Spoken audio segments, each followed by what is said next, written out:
Cet exercice, le dernier, concernant l'introduction au courant alternatif de forme sinusoïdale. Après ça, on va aborder la notion des puissances actives, réactives et apparentes, ainsi que le cosinus, le facteur de puissance. Ça va servir pour le chapitre après, notamment pour corriger le facteur de puissance.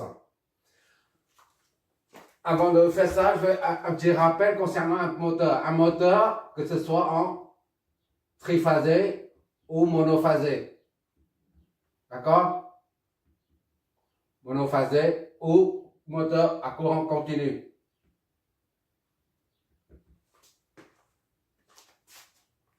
Un moteur est modélisé par une inductance et une résistance.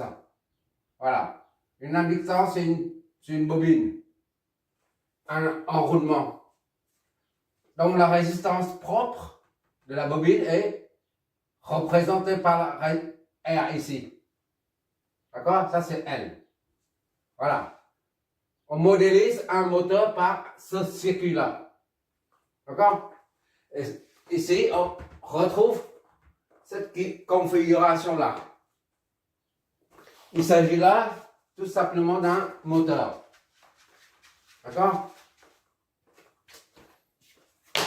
Bon, notre boulot aujourd'hui, c'est on oublie provisoirement, pour l'instant, la notion des moteurs. Pour l'instant, il faut déterminer l'impédance totale du circuit, c'est-à-dire l'impédance entre 1 et 2. Et on doit savoir si l'impédance totale est purement résistive ou pas. Si elle est purement résistive, le travail s'arrête là. Sinon, il faut faire de sorte qu'elle soit résistive. D'accord? La source de tension fonctionne à une pulsation de 100 pi radians par seconde. D'accord? Maintenant, on va déterminer là l'impédance du circuit. On va utiliser, comme on est en courant continu, tension continue, courant alternatif et tension alternative, on utilise les nombres complexes. D'accord? Pour ça, Z, on va utiliser Z, 1, 2. Z, 1, 2, c'est ici. Z, 1, 2. D'accord?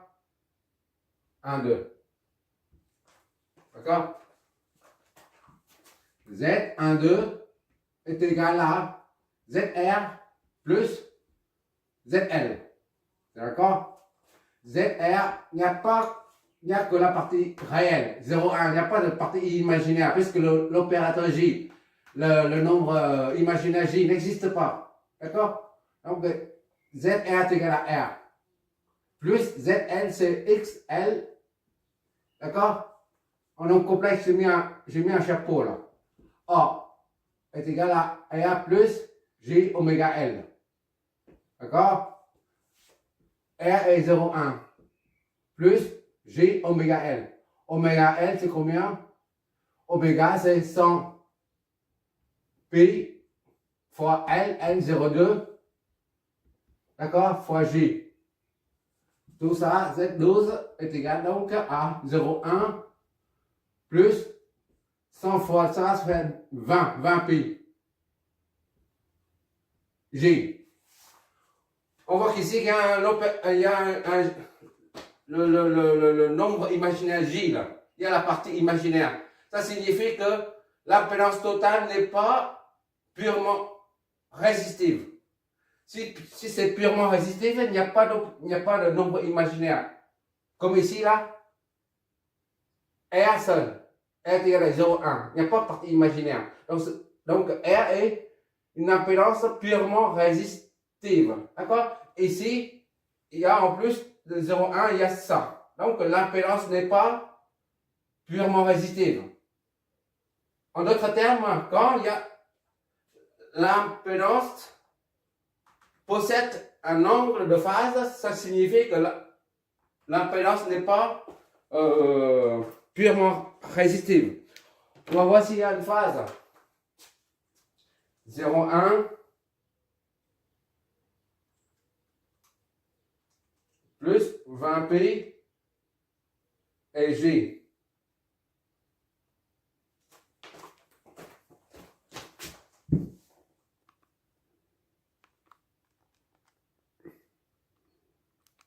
Oui, maintenant, module les phases. Est-ce qu'il y a une phase? Voilà, voilà, il y a une phase. Donc, l'impédance n'est pas purement résistive. Est égal à 162,832. Et la phase, c'est 89,909 degrés. Ohm. Pourquoi quand il y a une phase, il n'y a pas il ne s'agit plus de l'impédance purement résistive.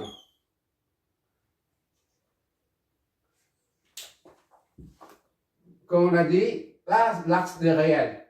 Ça, c'est l'axe des imaginaires, G. Si on dit 0,1 ohm, il n'y a pas de partie imaginaire. 0,1 ohm, c'est ici. Voilà, 0,1 ohm. D'accord? Et maintenant, il y a une phase là, pour ça. On a une phase là. 0,1 plus 20 G. C'est-à-dire 89 et quelques. Ça là, c'est Z12. C'est qu'il y a une phase là. Angle de phase est égal à 89,0909. Voilà. Quand c'est comme ça, on a une impédance. C'est que l'impédance n'a que la partie réelle, c'est-à-dire elle est purement résistive. Tandis que ici, là, il y a une phase. Ça signifie que l'impédance n'est pas purement résistive. D'accord? Et lorsque la phase, on a dit, pour un condensateur, le courant et la tension. Pour une bobine, courant et tension. Pour un condensateur, le courant est en avance. Tension est en retard. V. Et pour une bobine, la tension est en avant. Le courant est en retard. D'accord? Tu vois toujours. Et enfin, pour une résistance. Une résistance, ça c'est C, L, ça c'est R. Ça c'est R. Le courant et la tension.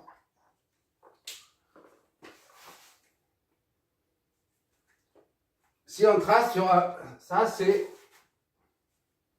l'axe. Voilà. C'est un graphe, un repère orthonormal. Là, c'est idem. Là, on a la résistance. On a la tension et courant en phase. Il n'y a pas de déphasage. D'accord?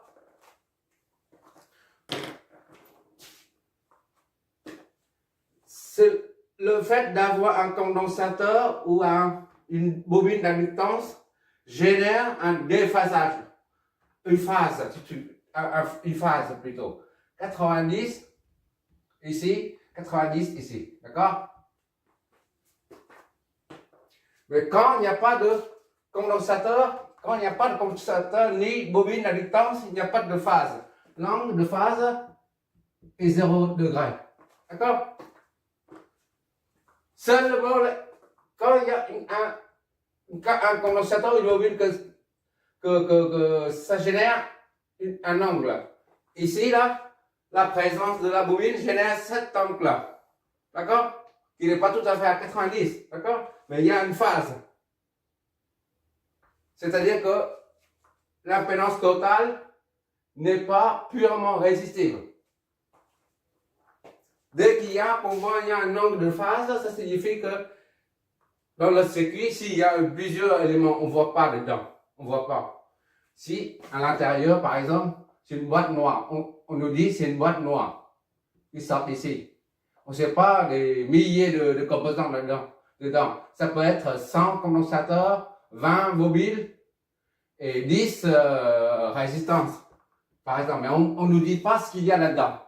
On nous dit simplement que l'impédance aux bornes de sortie de cette boîte noire là, et de Z est égal à, cette somme est égale à 0,2 moins 40J, par exemple. Et bien, cette partie-là nous renseigne sur le fait que là-dedans, il y a des composants réactifs. D'accord? Dans notre cas, là, il y a une phase, c'est-à-dire que l'impédance totale n'est pas purement résistive. Et maintenant, notre travail consiste à faire de sorte qu'elle soit purement résistive. D'accord? Faire de sorte qu'elle le soit. Alors, pour ça, on va regarder la phase, l'angle de phase. Si l'angle de phase est positif, c'est qu'il y a une inductance dans le circuit. Si l'angle de phase est négatif, c'est-à-dire dans le circuit, il y a un condensateur. On a dit ça plusieurs fois dans les exos précédents. Tu regarderas les vidéos précédentes. Quand phi est supérieur à est positif, ça implique inductance. D'accord? Quand phi est inférieur à 0, ça implique capacitance. D'accord? Dans notre cas, phi est supérieur à phi est positif. D'accord? C'est bien une inductance là. Et pour que Z12, Z somme soit purement positive, il suffit d'annuler ça. Il suffit d'annuler 20 PJ. D'accord? Et pour ça, on va utiliser un condensateur. Puisque pour une inductance XL, on a J oméga L. Ça, c'est positif. D'accord? Ce qu'on trouve ici, là. Positif. Cette partie est positive. Tandis que pour un condensateur XL plutôt, on a moins 1 sur J oméga C est égal à moins 1 sur oméga C J. D'accord? C'est négatif là. Le fait d'ajouter une quantité négative à une quantité positive, ça s'annule. Donc il suffit d'ajouter un condensateur dans le circuit pour annuler cette partie-là. Donc maintenant on va mettre un condensateur dedans, dans ce circuit-là. On va câbler un condensateur dedans. Est-ce qu'on va le câbler en parallèle ou en série? Par exemple, on met un conducteur comme ça, là. Ça c'est R, existant, et ça c'est L, existant. D'accord? Et ça, c'est la source. Voilà. Est-ce qu'on va câbler comme ça? On va ajouter le condensateur au circuit, là. C'est-à-dire, on met le conducteur ici. D'accord? En série. Ou bien, on va le mettre comme ça, en parallèle. Comme ça. R existant, L existant, et le condensateur ici. À ton avis, on va utiliser quelle configuration? Celle-là ou celle-là? Tu regardes bien si tu prends cette configuration-là. Si tu ajoutes un condensateur pour annuler, comme on a dit, 20 PJ là, si tu ajoutes le condensateur comme ça là, ça va perturber le fonctionnement du circuit RL en série. D'accord? Tandis que si tu mets là, le condensateur ne va pas perturber le fonctionnement du circuit RL. D'accord? Donc, on va câbler en parallèle. On va mettre ça ici. Condensateur C. Voilà. D'accord?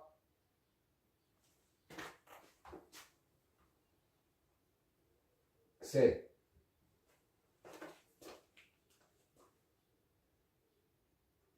C'est pas trop dur, j'espère. Maintenant, on va calculer le C, là, la capacitance du condensateur à mettre en place, à installer pour annuler 20 PJ et amener Z total à une résistance seule.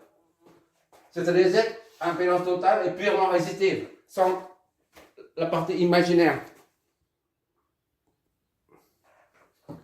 Bon, ça c'est première partie là, première question. La deuxième.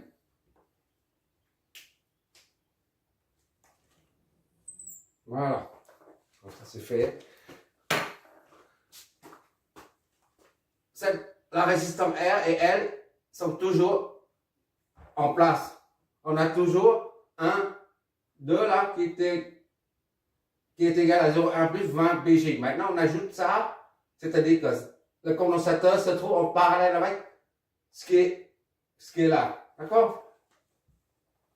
Z total maintenant n'est plus ça, mais sera égal à X, ZC là, en parallèle avec ça. D'accord?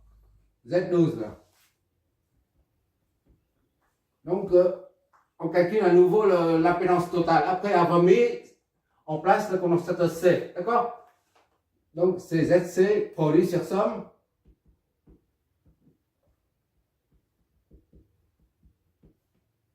Est égal à ZC, c'est X.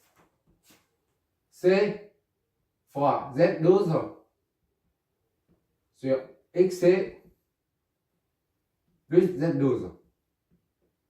D'accord? Z-somme nouveau.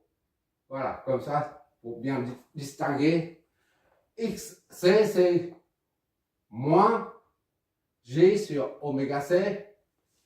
D'accord? Fois ça. C'est tout ça. Z12, c'est tout ça.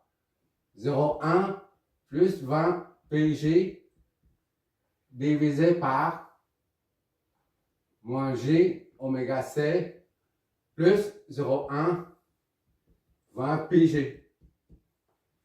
D'accord?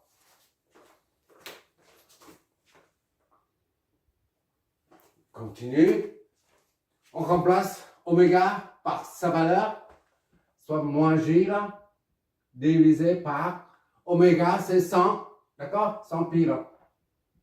100 pi fois C. C, c'est l'inconnu qu'on cherche. Fois 0,1 plus 20 pi G, d'accord? Sur moins G sur 100 pi C plus 0,1 plus 20 pi G. Oui, j'ai oublié de dire, ces calculs nous permettront d'analyser la résonance. Plus tard, on verra l'étude de la résonance et des filtres aussi. C'est pour ça on essaye de manipuler les nombres complexes. D'accord? Donc, qu'est-ce que ça nous donne? On va développer tout ça. Ce nouveau là est égal à ça fois ça. D'accord? Moins 0,1 sur 100 pi C fois G là. Moins 0,1 sur 100 pi C fois G. Et G fois G, ça fait G au carré. G au carré, ça fait moins 1. Moins 1 et moins, ça fait plus. D'accord? Déjà, ça fait 20 pi sur 100 pi C. 100 pi C. D'accord? Il y a quand même moins 1, plus. Voilà. Divisé par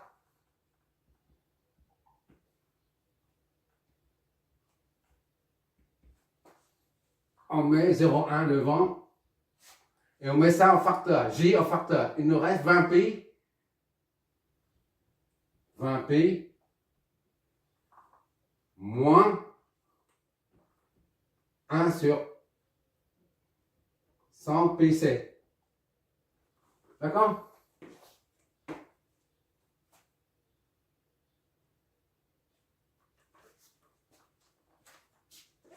Ça, c'est-à-dire, on met ça devant, ça derrière, c'est un J ici, j'ai oublié le J. La méthode qu'on utilise pour trouver la capacitance du condensateur est une méthode générale. D'accord? Parce que là, on va utiliser cette méthode partout. Il y a une méthode simple, très rapide, mais qui n'est valable pour ce circuit, mais pas pour tous les circuits qu'on trouve en électronique.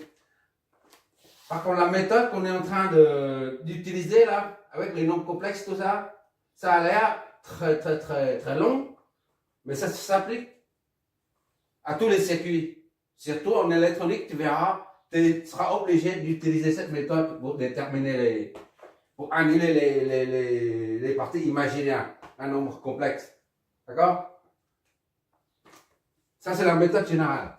Bon, maintenant, il faut, ça, on met devant, ça fait 20,02 sur C. D'accord? 0,2 sur C. Et ça, moins 0,1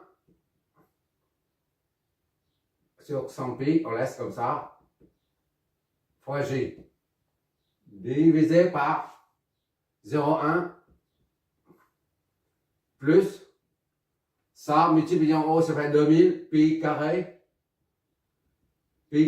d'accord? C. Moins 1 sur 100 pi C. G. Voilà. Maintenant, comme il y a l'opérateur J, le nombre imaginaire J en dessous là, ça nous empêche de calculer.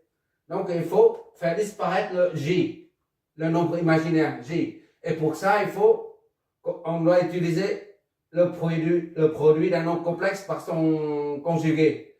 C'est l'occasion de revoir les nombres complexes. Un nombre complexe Z est égal à A plus JB. D'accord? Et son conjugué s'écrit comme ça là. Une étoile est égal à A moins JB.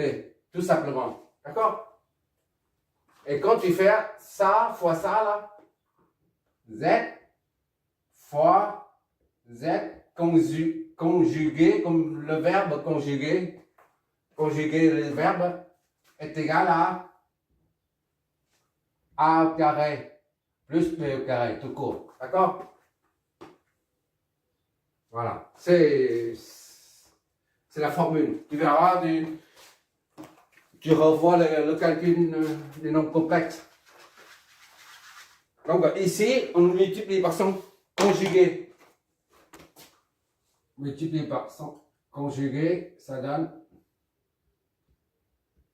0,2 sur C moins 0,1 sur 100 pi C G, tout ça multiplié par ça moins ça multiplié par 1 moins 2000 pi au carré C moins 1 sur 100 pi C J. D'accord? Tout ça divisé par A au carré plus B au carré. 2000 pi au carré C moins 1 sur 100 pi C au carré. Il n'y a plus de J là. D'accord? Le J est disparu. Maintenant, on s'occupe d'en haut. Seulement. Donc, on pose ça égal à dénominateur pour ne pas traîner partout. Au lieu d'écrire ça, on écrit ça jusqu'à la fin. D'accord? On va développer tout ça. 0,2. Ça, c'est 0,1. C'est pas un 0,1. D'accord? 0,1 moins. 0, ça fait 0, 0,2 sur C ça fois ça, et ça fois ça. Moins 0,2 sur C fois 2000 pi au carré C moins 1 sur 100 pi C fois J. D'accord? Et ça fois ça, ça fait moins 0,01 sur 100 pi C fois J, qui est là, moins, d'accord, et moins ça fait plus 0,1 sur 100 pi C fois tout ça.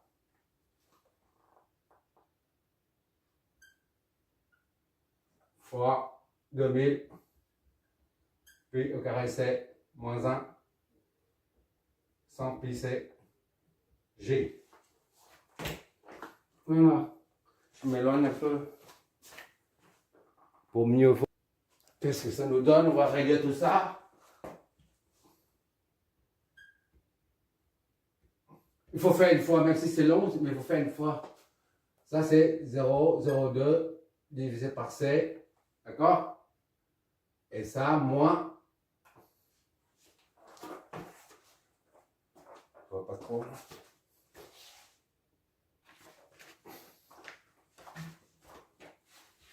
Ça.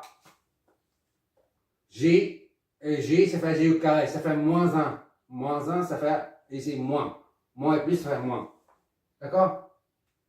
0,1 sur 100 pi C fois 2000 pi au carré C moins 1 sur 100 pi C. D'accord? Ici, il n'y a pas d'opérateur J, là, c'est fini. Et maintenant, il y a J ici, il y a J ici. Ce qui reste, ça c'est fini. En bas, ça c'est en bas, là. Maintenant, reste ça. On met J en facteur, d'accord? Ça fait plus. Moins J, moins. 0,2 divisé par C fois 2000 pi carré C moins 1 sur 100 pi C. D'accord? Et le J, on met en facteur déjà. Donc, il reste ici plus 0,01 sur 100 pi C. Voilà. D'accord? Je m'éloigne pour mieux voir. C'est seulement en s'éloignant qu'on voit les erreurs. Sinon, on ne voit pas les erreurs. Voilà, ça c'est ça. Et ça c'est ça. Voilà. On met J en facteur. D'accord? Il reste ça. On met moins J en facteur. Moins J en facteur. Il reste ça plus ça. D'accord? Voilà. Sauf proche, je ne vois pas. Et tout ça par le dénominateur, c'est-à-dire par ça. Là. Bon, on l'écrit, parce que sinon, on les réécrit, c'est pas grave. On réécrit. 0,1 au carré, c'est somme n. Dans un carré plus 2000 pi au carré c moins 1 100 pi c au carré. Voilà. Tu vois toujours, j'espère. Ok, c'est fini. On va passer sur l'autre. Bon. On a dit que pour que l'impédance soit purement résistive, il ne faut pas avoir la phase. D'accord? S'il y a la phase, cela signifie que la phase est due au nombre complexe J, la partie imaginaire, là, 20 pi J. C'est cette partie imaginaire qui engendre la phase. D'accord? Mais si on annule, si ça disparaît et ça s'annule, il n'y a pas de phase. D'accord? Et à ce moment-là, l'impédance devient purement résistive. Et bien ici, c'est pareil là. On a trouvé la Z total entre ici et là, maintenant Z total nouveau, on dit, disons Z total nouveau, c'est-à-dire après l'ajout de C. C'est ça, c'est tout ça. D'accord? Et maintenant, pour que l'impédance nouveau là, Z somme N, soit purement résistive, il suffit que sa partie imaginaire soit nulle. T'es d'accord? Ben, il faut, ça c'est, j'aurais écrit sinon, il faut que ça soit clair jusqu'à la fin, du début jusqu'à la fin. 0,02 sur C, 0,2 sur C, jusqu'à la fin. Un peu de patience, moins 0,1 sur 100 pi C. 100 pi C fois 2000 pi au carré C. 2000 pi au carré C moins 1 sur 100 pi C. D'accord? On le détache sur ça. 0,1 au carré plus 2000. Pi carré C moins 1 de tout sur 100 pi C, tout ça au carré. D'accord? Moins ça. 0, tu vois. Pas trop loin. Allez, je vois toujours parce que là, je commence à écrire plus petit. C'est pour ça. Bon. Maintenant, moins 0,2 sur C. 0,2 sur C.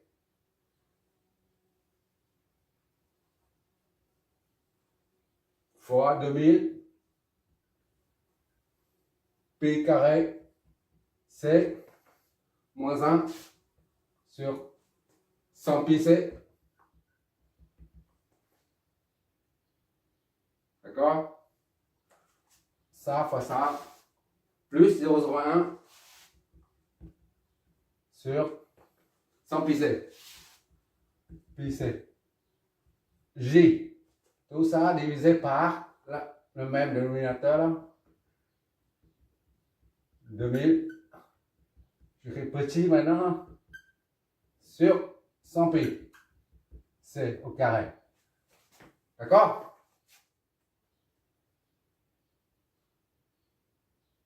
Et au lieu de mettre ça ici, là, on peut mettre le J ici. C'est la même chose. D'accord? Tu peux mettre ça ici. Hein. Donc, pour que l'impédance soit purement résistive, il faut que la partie imaginaire là, soit nulle. C'est-à-dire, il faut que ça soit nul. D'accord? Donc, Z somme L purement résistive.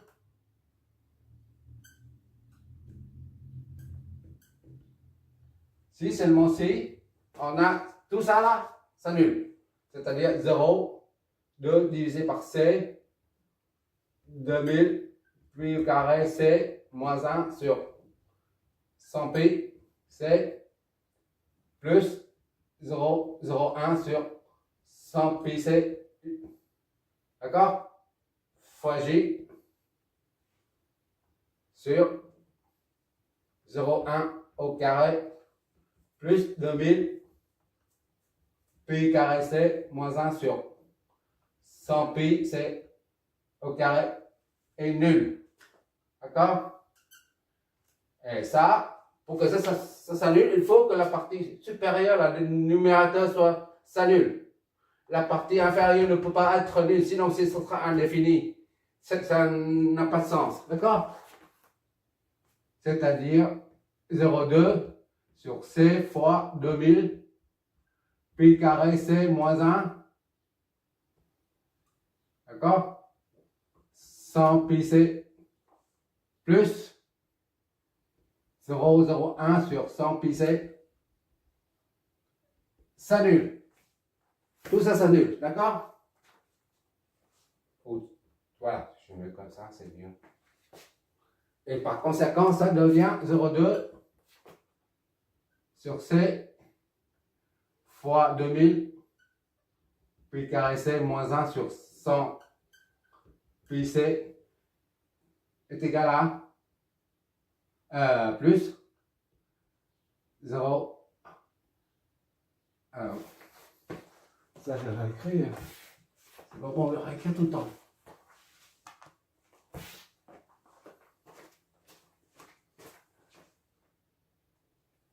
On multiplie l'un et l'autre par ça, par 100 pi, 100 pi c au carré. D'accord? Multiplication. Ça donne 0,2. Ça et ça, c'est 100 pi c au carré. D'accord? Il en reste 0,2. 2000 pi carré c moins 1. Je vois toujours. Ok, c'est bon. Plus 0,01. D'accord? C'est égal à 0. Voilà.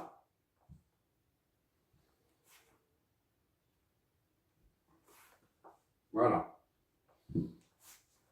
Ça donne quoi? Pas d'erreur. 0,2. 0,2 fois ça. 2 fois 2, 4. D'accord? On ajoute 2 zéros. 1, 2, 3. Ça fait 400. D'accord? 400 pi carré C. Pi carré C. Moins 0,2. Plus 0,1.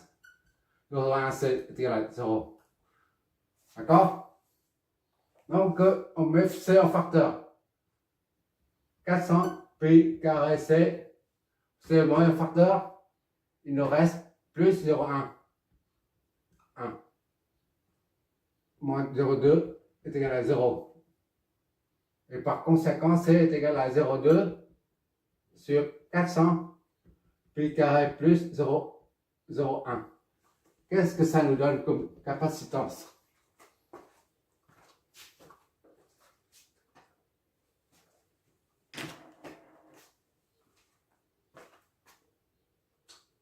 « 0,2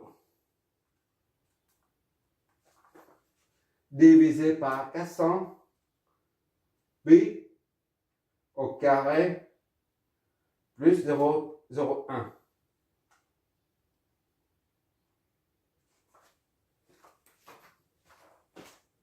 Voilà. C'est des farads multipliés par 10 puissance moins 10 puissance 6 pour alors des microfarads. 50, 66.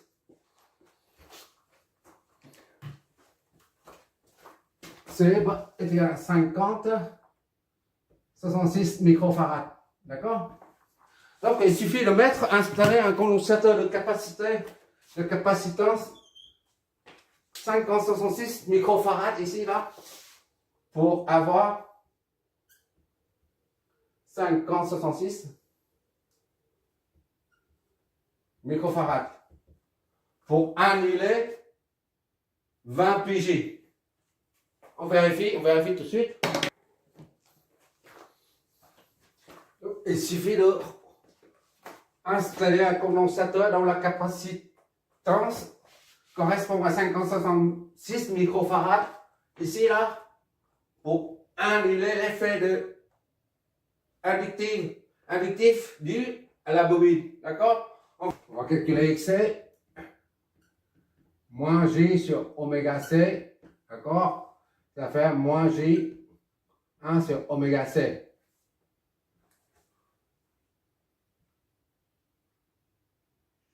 Voilà.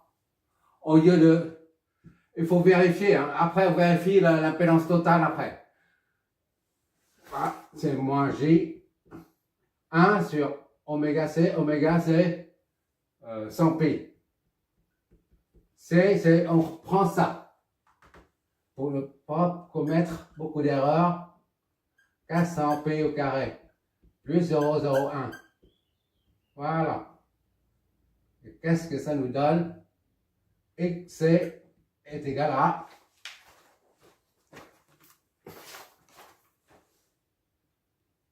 qu'est-ce que ça nous donne? Voilà. 62 832 012. 62, ça fait moins 62 8 3 2 0 12. J. D'accord? Entre aussi bien là, c'est la même chose. D'accord? Maintenant, il faut contrôler l'impédance totale. On va voir si l'impédance totale, après avoir mis, après l'installation du condensateur, l'impédance totale doit être purement résistive, c'est-à-dire sans partie imaginaire. D'accord? Bon, on reprend ici là.